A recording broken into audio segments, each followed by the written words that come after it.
ಬೆಂಗಳೂರಿನಲ್ಲಿ ಮುಜರಾಯಿ ಇಲಾಖೆಯಿಂದ ಒಂದು ಬಿಗ್ ಆಪರೇಷನ್ ಆಗ್ತಾ ಇದೆ. ಏನದು ಅಂತಂದರೆ ದೇವಸ್ಥಾನದ ಜಾಗದಲ್ಲಿ ಇರತಕ್ಕಂಥ ಅನಧಿಕೃತ ಅಂಗಡಿ ಮತ್ತು ಶಾಪ್ಗಳನ್ನ ತೆರವು ಮಾಡ್ತಕ್ಕಂಥ ಕಾರ್ಯಾಚರಣೆ.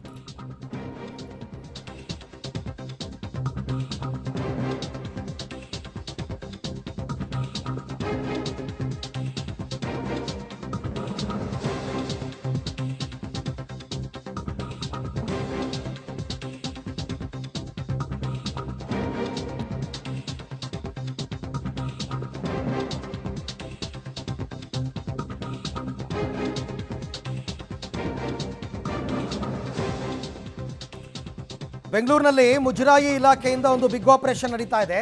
ದೇವಸ್ಥಾನದ ಜಾಗದಲ್ಲಿ ಅಂದರೆ ಮುಜರಾಯಿ ಇಲಾಖೆಯ ವ್ಯಾಪ್ತಿಯ ಒಳಗಡೆ ಇರತಕ್ಕಂಥ ಅನಧಿಕೃತ ಅಂಗಡಿ ಮತ್ತು ಶಾಪ್ಗಳಿಗೆ ಬೀಗ ಬಿದ್ದಿದೆ.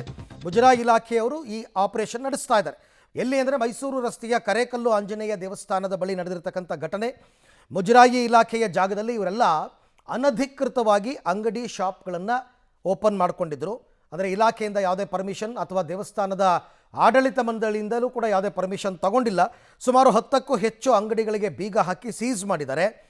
ವಾಸಕ್ಕೆ ಯೋಗ್ಯವಿಲ್ಲ ಅಂತ ಮುಜರಾಯಿ ಇಲಾಖೆ ಸ್ಪಷ್ಟನೆಯನ್ನು ಕೊಟ್ಟಿರೋದು. ಬಟ್ ಏಕಾಏಕಿ ಈ ರೀತಿ ಮಾಡಿದ್ರಾ ಅಥವಾ ಈ ಹಿಂದೆ ಆಲ್ರೆಡಿ ನೋಟಿಸ್ ಕೊಟ್ಟು ನೋಟಿಸ್ಗೆ ಅವ್ರು ಯಾರೂ ಸ್ಪಂದಿಸದೇ ಇದ್ದದ್ದಕ್ಕೆ ಸೀಸ್ ಮಾಡಿದ್ರಾ ಗೊತ್ತಿಲ್ಲ. ಸೀಸ್ ಮಾಡ್ತಾ ಇರೋ ದೃಶ್ಯವನ್ನು ಕೂಡ ತಾವು ಗಮನಿಸ್ತಾ ಇದ್ದೀರಾ. ವಾಸಕ್ಕೆ ಯೋಗ್ಯವಿಲ್ಲ ಅಂತಂದರೆ ಯಾಕೆ, ಏನು ನಡೀತಾ ಇದೆ? ಅವರು ಬಾಡಿಗೆ ಕಟ್ತಾ ಇರಲಿಲ್ವಾ ಅಥವಾ ಶಿಥಿಲಾವಸ್ಥೆಗೆ ಬಂದಿತ್ತ ಅಂಗಡಿಗಳು? ಇದಕ್ಕೆಲ್ಲ ರೀಸನನ್ನು ಮುಜರಾಯಿ ಇಲಾಖೆಯವರು ಕೊಡಬೇಕಾಗತ್ತೆ. ಒಟ್ಟಿನಲ್ಲಿ ಅನಧಿಕೃತ ಅಂತ ಹೇಳ್ತಾ ಇದ್ದಾರೆ. ಅನಧಿಕೃತ ಅಂತಂದರೆ ನೀವು ಪರ್ಮಿಷನ್ ತೊಗೊಂಡಿಲ್ಲ ಅಂತ ಅರ್ಥ. ಹಾಗಾಗಿ ಈ ಕರೇಕಲ್ಲು ಆಂಜನೇಯ ದೇವಸ್ಥಾನ ಏನಿದೆ ಆ ದೇವಸ್ಥಾನದ ಸುತ್ತಮುತ್ತ ಅನಧಿಕೃತವಾಗಿ ಯಾರು ಈ ಥರ ಅಂಗಡಿ ಶಾಪ್ಗಳನ್ನು ಓಪನ್ ಮಾಡಿದ್ರು ಅವರಿಗೆ ಶಾಕ್ ಕೊಟ್ಟಿದ್ದಾರೆ. ಈ ಬಗ್ಗೆ ಮತ್ತಷ್ಟು ಮಾಹಿತಿ ನನ್ನ ಕೊಲೀಗ್ ಪವಿತ್ರ ಅವರಿಂದ ಪಡ್ಕೊಳ್ಳೋಣ. ಪವಿತ್ರ, ಈ ರೀತಿ ಅಂಗಡಿಗಳನ್ನು ಸೀಸ್ ಮಾಡಬೇಕಾದ್ರೆ ಮೊದಲೇ ಈ ಶಾಪ್ ಓನರ್ಗಳಿಗೆ ಒಂದು ನೋಟಿಸನ್ನು ಕೊಡಬೇಕಾಗತ್ತೆ. ಇಷ್ಟು ದಿನಗಳ ಒಳಗೆ ತೆರವು ಮಾಡಿ ಅಂತ. ಮಾಡಿಲ್ಲ ಅಂದರೆ ಸೀಸ್ ಮಾಡಬೇಕಾಗತ್ತೆ, ಕಾರಣ ಕೊಡಬೇಕಾಗತ್ತೆ. ಈಗ ಇಲಾಖೆ ಅಧಿಕಾರಿಗಳು ಏನು ಹೇಳ್ತಾ ಇದ್ದಾರೆ? ಅರವಿಂದ್, ಏನು ಟೆಂಪಲ್ ನೋಡ್ತಾ ಇದ್ರೆ ತುಂಬಾ ಪುರಾತನವಾಗಿರುವಂತಹ ಟೆಂಪಲ್ ಇದು, ಕರೇಕಲ್ಲು ಆಂಜನೇಯ ದೇಗುಲ.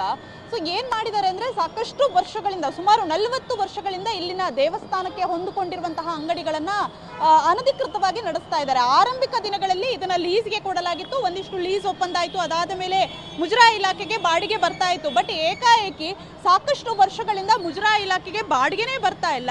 ಜೊತೆಗೆ ಈ ಕಟ್ಟಡಗಳು ತುಂಬಾ ಹಳೇದಾಗಿದ್ದು ಶಿಥಿಲಾವಸ್ಥೆಯಲ್ಲೂ ಕೂಡ ಇದಾವೆ. ಸೊ ಹಾಗಾಗಿ ಮುಜರಾಯಿ ಇಲಾಖೆ ನೋಟಿಸ್ ಕೊಟ್ಟರು ಕೂಡ ಇದನ್ನ ತೆರವು ಮಾಡಿ ಇದು ಮುಜರಾಯಿ ಇಲಾಖೆ ವ್ಯಾಪ್ತಿಗೆ ಬರುತ್ತೆ ಅಂತ ಹೇಳಿದ್ರು ಕೂಡ ಕ್ಯಾರೆ ಅಂದಿಲ್ಲ. ಸೊ ಹಾಗಾಗಿ ಕಂಪ್ಲೀಟ್ ಆಗಿ ಇಲ್ಲಿರುವಂತಹ ಅಂಗಡಿ ಮುಗ್ಗಟ್ಟುಗಳಿಗೆ ಕೋರ್ಟ್ನ ಆದೇಶದ ಪ್ರಕಾರವೇ ಸೀಸ್ ಮಾಡಲಾಗಿದೆ. ಸೊ ಬೆಳ್ಳಂಬೆಳಗ್ಗೆ ಮುಜರಾಯಿ ಇಲಾಖೆ ಅಧಿಕಾರಿಗಳು ಶಾಕ್ ಕೊಟ್ಟಿದ್ದಾರೆ. ಬಟ್ ಏನಂದ್ರೆ ಇಲ್ಲಿ ಹಾಸ್ಪಿಟಲ್ ಕೂಡ ಇದೆ, ಮೆಡಿಕಲ್ ಶಾಪ್ ಅನ್ನ ಕಟ್ಕೊಂಡಿದ್ದಾರೆ, ಜೊತೆಗೆ ಹೋಟೆಲ್ಗಳಿದಾವೆ. ಸೊ ಎಲ್ಲದಕ್ಕೂ ಕೂಡ ಬಿಗ್ ಶಾಕ್ ಕೊಟ್ಟಿದ್ದಾರೆ. ಈ ಆಸ್ಪತ್ರೆಯನ್ನ ಈಗ ಸದ್ಯದ ಮಟ್ಟಿಗೆ ರೋಗಿಗಳು ಇರೋದ್ರಿಂದ ಅದನ್ನ ಯಾವ ರೀತಿ ಮಾಡಬೇಕು ಏನು ಅಂತ ಪ್ರೊಸೀಜರ್ ಅನ್ನ ನೋಡ್ತಾ ಇದ್ದಾರೆ. ನೋಡ್ತಾ ಇರ್ಬೋದು, ಮೆಡಿಕಲ್ ಶಾಪ್ಗಳನ್ನ ಕೂಡ ಇಟ್ಕೊಂಡಿದ್ದಾರೆ. ಸೊ ಅದಕ್ಕೂ ಕೂಡ ಅಧಿಕಾರಿಗಳು ಬೀಗವನ್ನ ಹಾಕಿದ್ದಾರೆ. ಈಗ ಇವರು ಮುಜರಾಯಿ ಇಲಾಖೆಯ ವಾದ ಅಂತಂದ್ರೆ ಇದು ವಾಸಕ್ಕೆ ಯೋಗ್ಯವಲ್ಲ. ಸೊ ಹಾಗಾಗಿ ನಾವು ಕಂಪ್ಲೀಟ್ ಆಗಿ ಇದನ್ನ ಡೆಮಾಲಿಷನ್ ಮಾಡಿ ಇದನ್ನ ಮುಜರಾಯಿ ಇಲಾಖೆಯ ಸುಪರ್ದಿಗೆ ತೆಗೆದುಕೊಳ್ತೀವಿ ಅಂತ ಹೇಳ್ತಾ ಇದ್ದಾರೆ. ಸೊ ಮುಜರಾಯಿ ಇಲಾಖೆ ಅಧಿಕಾರಿಗಳು ಕೂಡ ನಮ್ಮ ಜೊತೆ ಇದ್ದಾರೆ, ಮಹಾಜರು ಪ್ರಕ್ರಿಯೆಯನ್ನು ಕೂಡ ನಡೆಸ್ತಾ ಇದ್ದಾರೆ. ಸರ್, ಈಗ ಯಾವ ರೀತಿ ಪ್ರಕ್ರಿಯೆ, ಜೊತೆಗೆ ಈ ಹಿಂದೆ ಕೂಡ ನೋಟಿಸ್ ಕೊಟ್ಟಿದ್ರಿ ಅನ್ಸುತ್ತೆ, ಈ ಆಸ್ಪತ್ರೆ ಕೂಡ ಡೆಮಾಲಿಷನ್ ಮಾಡಿದಿರಾ, ಯಾವ ರೀತಿ ಅಂತ? ಮೇಡಮ್, ರಾಜ್ಯ ಉಚ್ಚ ನ್ಯಾಯಾಲಯದ ಆದೇಶದಂತೆ 40 ದಿನ ಟೈಮ್ ಕೊಟ್ಟಿದ್ರು. ನನಗೆ ಟೈಮ್ ಕ್ಲೋಸ್ ಆಗಿದೆ. ಇವತ್ತು AC ಅವರು ಮತ್ತು ನನ್ನ ಟೆಂಪಲ್ ನಮ್ಮ ಕಾರಂಜಿ ಕರೇಕಲ್ ಆಂಜನೇಯ ಸ್ವಾಮಿ ದೇವಸ್ಥಾನ ಜಾಗ ಇದು. ಸುಮಾರು 40 ವರ್ಷದಿಂದ ಇದನ್ನು ಯಾರೋ ಒಬ್ರಿಗೆ ಖಾಲಿ ಜಾಗ ಕೊಟ್ಟಿದ್ದು. ಅವರು ಅಂಗಡಿಗಳು ಕಟ್ಟಿ ಸಬ್ಲೀಜ್ ಕೊಟ್ಟು ಅವ್ರು ಸರಿ ಬಾಡಿಗೆ ಆಗಿಲ್ಲ, ಸುಮಾರು 35-40 ವರ್ಷ ದುಡ್ಡುಗಳು ಉಳಿಸ್ಕೊಂಡಿದ್ದಾರೆ. ಈಗ ರಾಜ್ಯ ಉಚ್ಚ ನ್ಯಾಯಾಲಯ ಆದೇಶದಂತೆ ನಾವು ಈಗ 40 ದಿನ ಕ್ಲೋಸ್ ಆಗಿದ್ದರಿಂದ ಇವತ್ತು ನಾವು AC ಅವರು ಮತ್ತು ನಾವೆಲ್ಲ ಒಂದು ನೇತೃತ್ವದಲ್ಲಿ ಮತ್ತು ಪೊಲೀಸ್ ಇಲಾಖೆ ನೇತೃತ್ವದಲ್ಲಿ ನಾವೆಲ್ಲ ಅಂಗಡಿಗಳು ಬೀಗ ಮುದ್ರೆ ಮಾಡ್ಕೊಂಡು ಆಗಿದ್ದೇವೆ.